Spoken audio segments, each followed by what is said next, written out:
So the President of South Africa, Cyril Ramaphosa, has said in the run-up to the G20 summit that the United States, and President Donald Trump in particular, should not bully other countries. Now, in a certain sense, we should welcome and appreciate this statement by the South African president in as far as it is a rejection of bullying.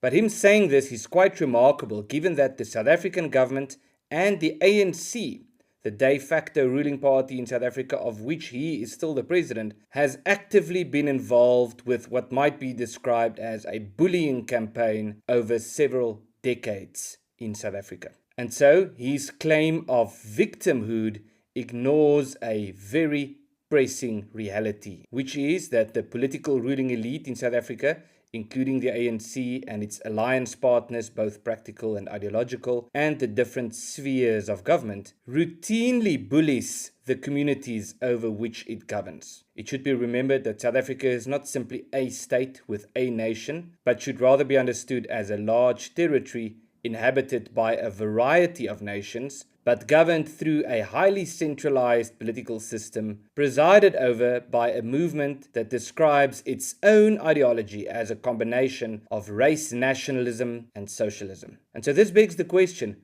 who's the real bully here? Is it the President of the United States or the US government that expresses concern about bullying tactics happening within South Africa? Or is it the government in South Africa that is actively involved with these bullying tactics? This is why at Lex Libertas we are working on an extensive record about the extent to which the political elite in South Africa has been engaged with what might be described as bullying tactics over the last few decades. And I want to give you 10 examples of the type of bullying, or we might just as well say persecution, that minority communities in South Africa, and especially racial and ethnic minority communities in South Africa, face on a daily basis. Firstly, we have the problem of violent and genocidal rhetoric. We see this with the continued chanting of slogans such as "Kill the Boer, kill the farmer," combined with the fact that, even though many would like us to believe that this is just a metaphor, that people are actually killed while people are chanting such slogans. These chants are uttered by some of the most influential politicians in the country, but the problem goes much deeper than that, because some of the most senior members of the South African government are either actively involved with these chants, or in as far as they are not actively involved, they would actively defend the use of such chants. But it goes farther than that, because the Constitutional Court in South Africa, the highest court in South Africa, has declared that chanting about the extermination of minority communities is perfectly acceptable speech.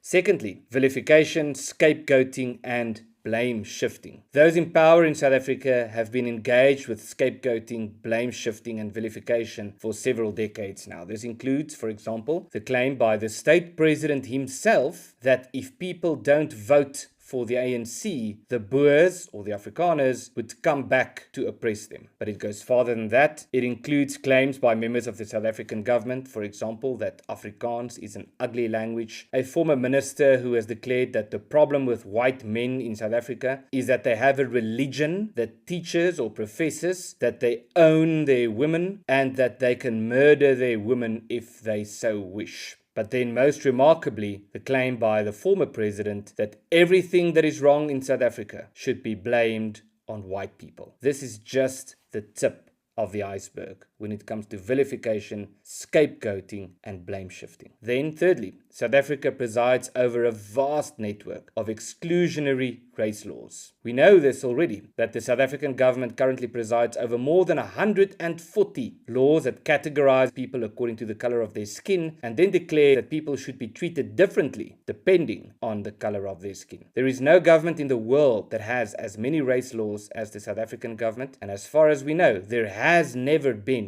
such a government, making the current South African government under President Cyril Ramaphosa, according to this measure at least, the most racist government in the history of the world. Then, fourthly, we have the confiscation of legally owned private property. And we know that the ruling elite in South Africa has been actively involved with a process to change the South African constitution to empower the state to confiscate private property without compensation on a race basis. Yes, many people would deny this, but many leaders within the South African government and the ANC in particular have made it very clear that when they confiscate property, it would be on a race basis. Some have even went as far as saying that if white people don't voluntarily hand over their property, there would be a violent takeover. And President Ramaphosa himself has said that once they confiscate private property on a race basis without compensation, South Africa would be converted into the Garden of Eden and the ultimate paradise. Then in the fifth place, unfettered land grabs and land invasions. Yes, there are many people who would like to deny that this is happening, but it is happening in South Africa. It happens on a regular and a continuous basis, where property that belongs to legal property owners is invaded by organized groups who are then protected by the justice system under the banner of human rights, protecting the criminals and effectively chasing legal property owners off their property. What is the response of the South African government? Well, firstly, they protect those who invade the property of others. But secondly, they deny that it is happening, as President Cyril Ramaphosa has done in New York City. Then we have the ongoing scourge of farm murders. This has been a crisis in South Africa since 1990. These attacks are ongoing and they happen in the most brutal and horrific ways that you can imagine. Surely there are other crime phenomena in South Africa, but this is the only violent crime phenomenon that is actively encouraged and romanticized by the political ruling elite. While farmers are actually being attacked and murdered, oftentimes in brutal ways, and sometimes with the attackers chanting slogans such as "Kill the Boer, kill the farmer." Those in power defend the so-called right of people to chant about murdering farmers, to continue with this chant that is sometimes used during these attacks, but sometimes they deny that the problem exists, as President Ramaphosa has done. Then, in the seventh place, death by regulation. It is no secret that the South African government is failing in virtually every single function that it ought to fulfill, leaving local communities and the private sector to do the things that the South African government is supposed to be doing, despite the fact that they are paying taxes for the government to do this. Yet, the South African government makes it increasingly difficult to do these things through a flood of unnecessary government regulations. This includes, for example, unnecessary regulations when it comes to private security and keeping yourself safe, unnecessary regulations when it comes to generating electricity, and so forth. But it doesn't stop there. Then we have the denial of rights. Many leaders within South Africa, within the ANC and within the South African government, have made it clear that their conception of democracy is one in which ethnic minorities should have fewer rights than the majority. This was very explicitly said by the former President Jacob Zuma, that is the way democracy works. If you are in the minority, you should have fewer rights. But this problem does not only extend to statements by politicians. South African courts have endorsed this idea, with the Constitutional Court in South Africa declaring by implication that the Afrikaner community should have fewer or perhaps zero cultural rights because of what they perceive as the history of the Afrikaner people. It has also been declared by courts in South Africa that promoting Afrikaans as a medium of instruction is a promotion of racism, which should not be tolerated. And of course, that chanting for the extermination of minority communities is a form of